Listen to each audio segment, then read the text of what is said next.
হ্যাঁ পুলিশকে ফোন দেবো।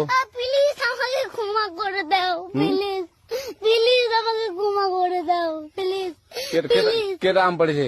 ওরে ফারুককে ধরে নিয়ে আসেন, ওয়ে জিরাচ্ছে, আমাকে জিরাই নেই, প্লিজ। ওই আমটা তুল আমটা তুল। কোনটা আম?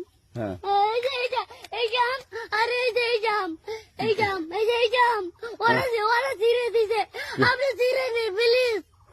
তো একটু দূরে দাঁড়া কি ওখানে দাঁড়া। এখন কি করছিস কয়া? ফারুক না, হুম আমরা কিভাবে বলছি, আমরা রাস্তা দিয়ে বললাম বলে, আমরা রাস্তা দিয়ে বললাম বলে, কটা বসে যাবো, ওই বাংলা ঢুকলে কটা বসে আমাকে বাংলা ঢুকলে আম ছিঁড়ে দিলে, আসিস না। আম ছিঁড়ে দিল। ওই যে ফারুক এলো না, আরে কোথাকার রে? ওই যে ফারুক এলো না, আমি তো ফারুক। ওই যে